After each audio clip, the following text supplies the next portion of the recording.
Most people think that rich and successful people live in Hollywood. I live in Los Angeles and see the Hollywood sign from my window. But in the past, I could only dream of being wealthy and successful. Hi, my name is Ned, and I want to tell you my story. I've always been a quiet and shy guy. In college, I was ignored at best, and teased for having a girly face and an ungainly figure at worst. A few years ago, my parents lost their business and got into debt, and we moved into a small apartment. I didn't even have a separate room anymore. To help my parents, I started acting in movies. Of course, I was only ever an extra. No one ever hired me for any major roles. But one day, everything changed. I have a sister, Rachel. When our family's issues with money began, she had a fight with our parents and left for New York.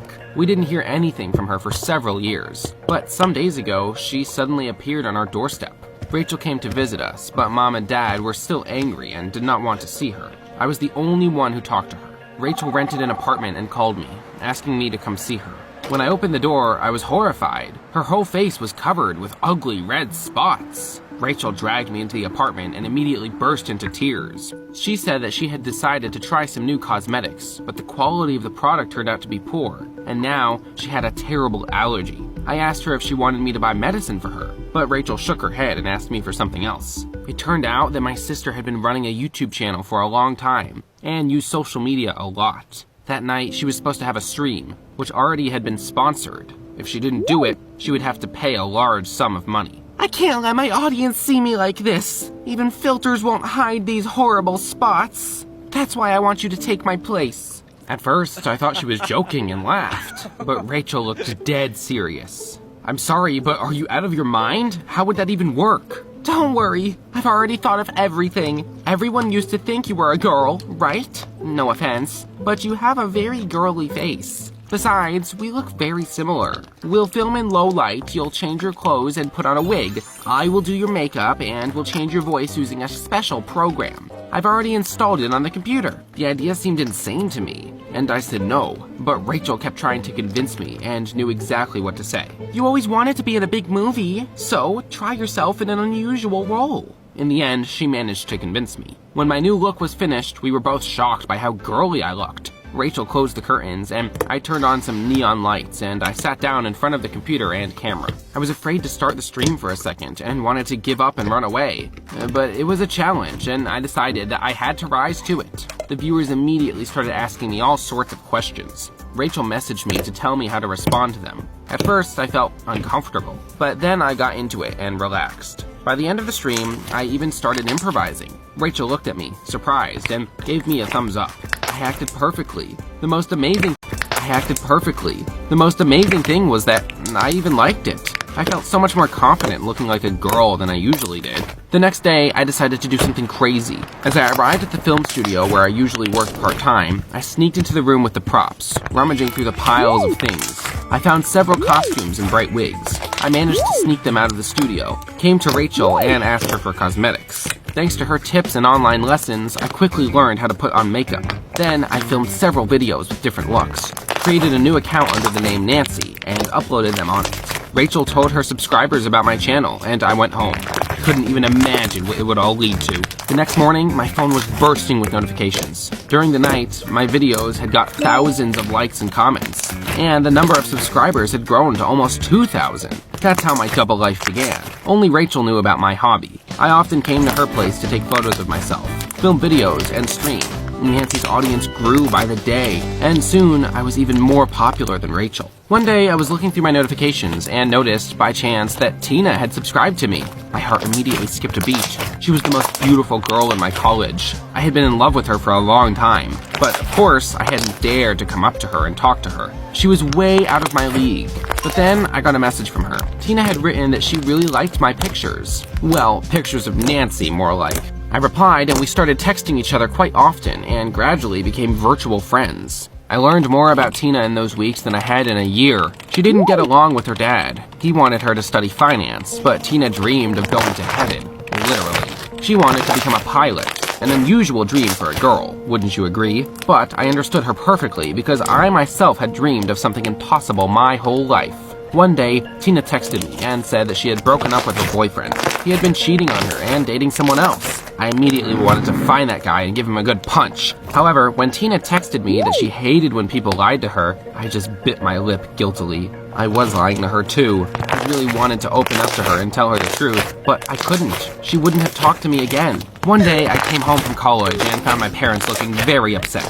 They were sitting on a sofa and hugging. Mom was crying, and Dad was sorting out the checks scattered on the table. What happened? We did not repay the loan on time, and now we are being charged large interest.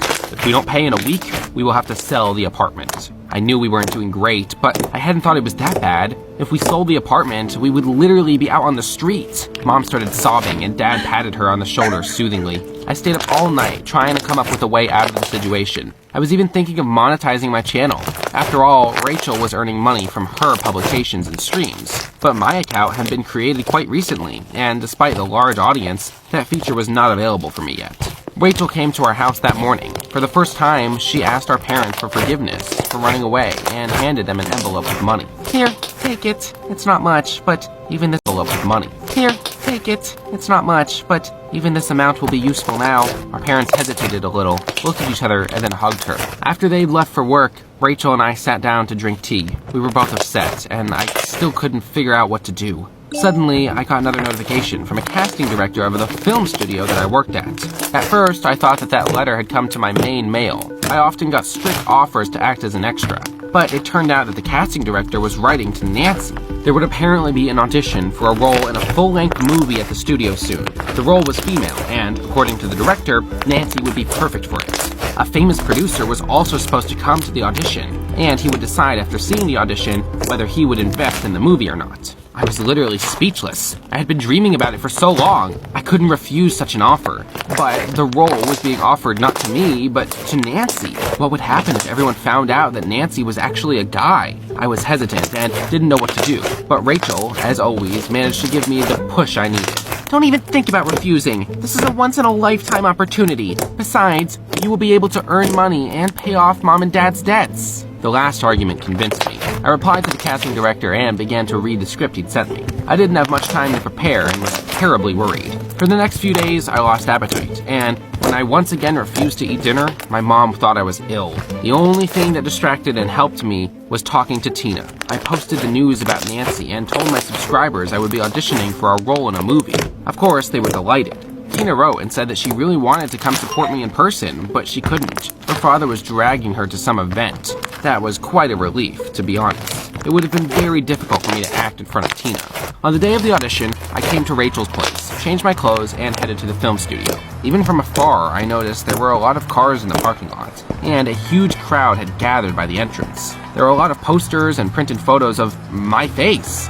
Nancy's face, to be more precise. That even made me more nervous, and I walked into the studio using another entrance so that they wouldn't notice me. There were also many people next to the hall where the auditions were being held, but those were actors. I even noticed some celebrities among them. I was extremely anxious. I felt hot.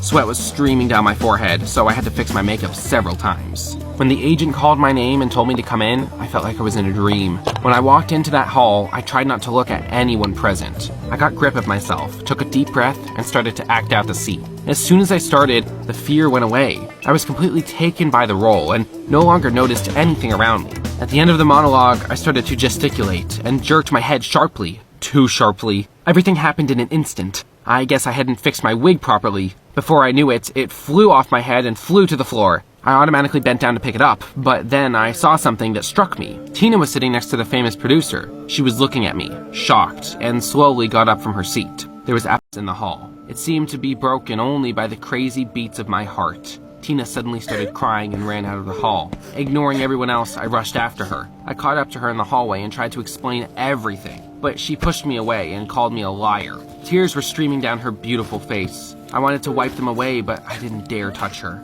You've been lying to me this whole time? And I thought I'd found a friend who really understood me. I don't want to see you anymore. She ran away, and I remained standing in the hallway. All of a sudden, I heard footsteps behind me, and the casting director came up to me. Looking at Tina's retreating back, he asked me how I knew the producer's daughter.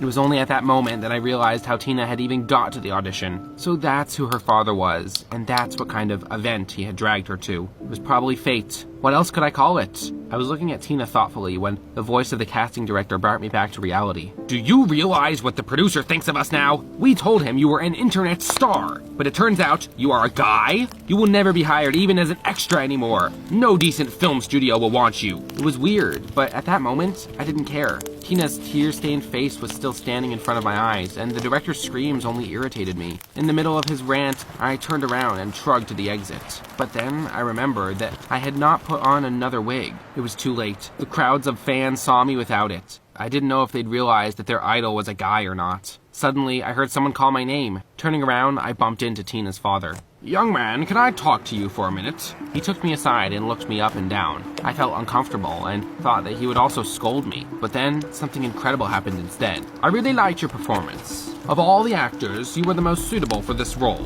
And the fact that a guy will play a female character will be the highlight of the whole project. You agreed to the role, right? What an unexpected turn. Of course I agreed. As Rachel had said, it was a once-in-a-lifetime opportunity. But then I remembered Tina. Her father was unwittingly fulfilling my dream, so why couldn't he do the same for his own daughter? For Tina's sake, I decided to do something risky. I told the producer I had a condition. I would only accept the role if he would talk to her. I tried to explain how much Tina wanted to become a pilot and how much it meant to her. At first, the producer got angry and even told me not to meddle in his family affairs, but I managed to find the right words and he agreed to hear his daughter out. I thought after everything that had happened, Tina wouldn't talk to me. I hardly even ever went online and skipped college classes, wandering around the city instead. However, when I finally came to a lecture, Tina suddenly came up to me. She was beaming. I froze like a fool when I saw her. Ned, I just wanted to thank you. My father finally listened to me and allowed me to do what I loved. Just imagine, he even bought me piloting courses. He told me that you had convinced him to hear me out. Thank you so much. I'm so happy. I'm so sorry I didn't tell you the truth about myself right away. I was afraid that you would stop talking to me. I really like you, Tina. I have for a long time. And then, something happened that shocked me even more than getting that role had. Tina stood on her tiptoes, put her arms around my neck, and kissed me. Since then, we started dating. That's the story. Tina was successfully taking piloting courses and spending her free time with me at the film studio. Now everyone knows that a guy called Ned is hiding behind the bright mask of Nancy. Some people hate me for it. Some reacted to the news calmly. But most of my subscribers still support me. I got a good advance for the role and monetized my account. I managed to get rich very quickly. And the first thing I did was help my parents and pay off their debts. Rachel finally moved back to Los Angeles. We often stream together. Most people think that only rich and successful people live in Hollywood. I also live here and even acted in a big movie. But you know what? It doesn't matter where you live, how much you earn, or how you look. The most important thing is to be unique. Stay true to yourself and not let what others think about you influence your decisions. What's your dream job? Tell us in the comments down below. We live on a small island. It gets awfully crowded here in the summer, but you can't even see a soul in the street in the winter. We live in the southern part of the island. There are no other homes around, so our part of the island is always quiet. My great-great-grandfather Benjamin made his fortune as a sea merchant, building his business over many years. He settled here when he decided to retire and constructed a wonderful house on top of the island's highest peak. Our house may look fancy from the outside, but it's old and has started falling apart. Every time it rains, the roof leaks everywhere. The heating system keeps breaking down, too, so we have to wear our coats inside. On top of all that, the water always shuts off when we shower. My dad would spend most of his time patching up the house, but he'd never complain. He was proud of our family. To him, this house was the crux of our family history. We've dedicated one of the rooms to our ancestors. A sign on the door reads, "Family is the biggest treasure." We keep many family heirlooms in that room. For example, this is my great-great-grandfather's marine binoculars, his old tobacco pipe, and his pocket watch with a photo of his wife on the outside. That's my great-great-grandmother. My dad used to spend a lot of time in that room. He would sit me down next to him and tell me family stories while restoring or repairing our family treasures. "One day you'll be the caretaker for this room. I know you'll treasure our elders as much as I do," he would say. 3 years ago, we had a bad winter. A stormy day opened up a big gaping hole in our roof.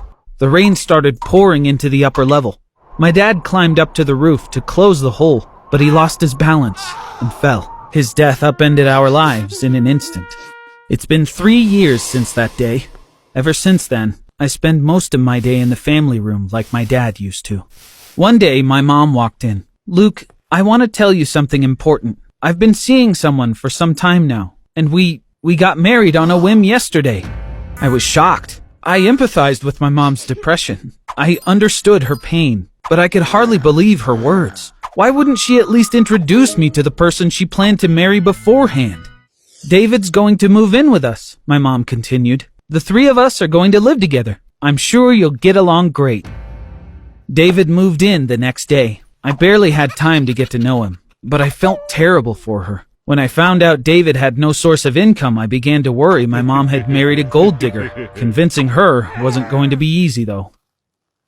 One day, while maintaining the family room, David crept in. He stared at our family heirlooms with a coveting gaze. He picked up a brooch that once belonged to one of our great aunts. "Do you realize there's a fortune to be made here?" he asked. "These antiques in his hand. They stay with our family. They're not for sale," I replied sternly. "Your mom said you're having money issues." David shrugged dismissively. "I'm just trying to help. No sense in holding on to all this junk." First they're antiques and now they're junk? A surge of anger rushed through my entire body. There was no mistaking it. David would say anything to get his hands on our family treasures. Shortly after, my fears were confirmed.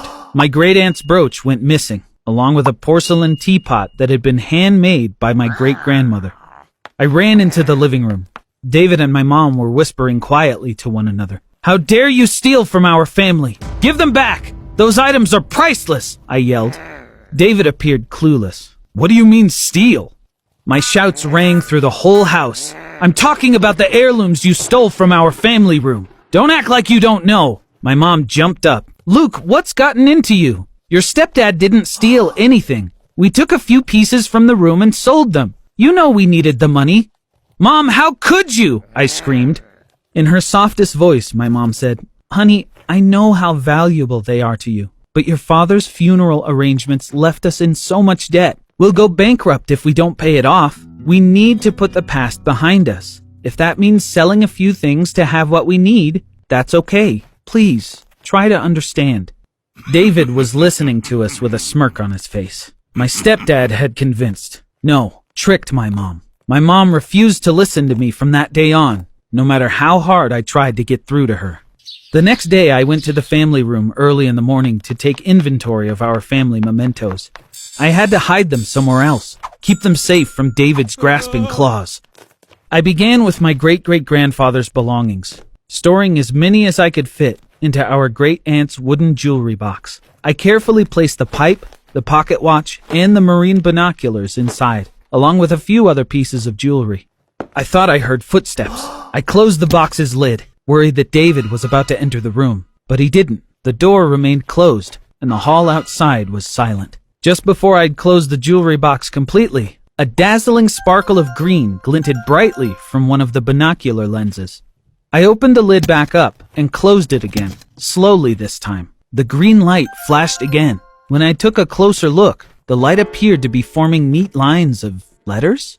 I took the binoculars out and put them up to my eyes. The lines had disappeared in the sunlight, so I put one of my grandma's old quilts over my head. Sure enough, the green letters became visible in the dark. "My dear wife is my treasure, both from afar and really close by." My great-great-grandfather had hidden a message in his binoculars. Incredible! But why? And more importantly, what did the message mean? I thought about it carefully for a moment. Binoculars obviously allow us to see things from afar. That makes sense. But I had a feeling there was more to it than that. I repeated the sentence in my head over and over. My dear wife is my treasure, both from afar and really nearby.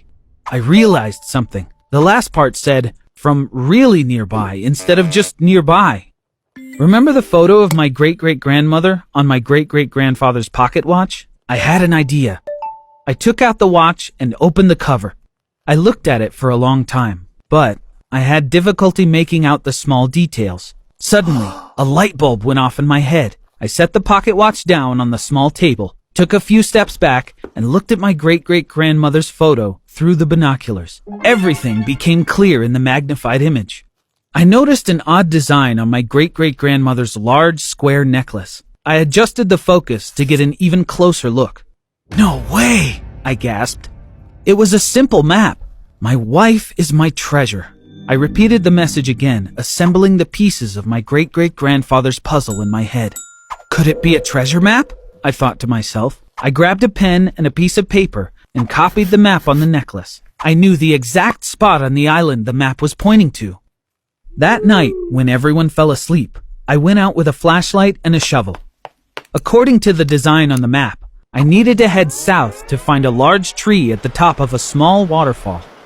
Having spent most of my childhood exploring our little piece of the island, I knew just the place.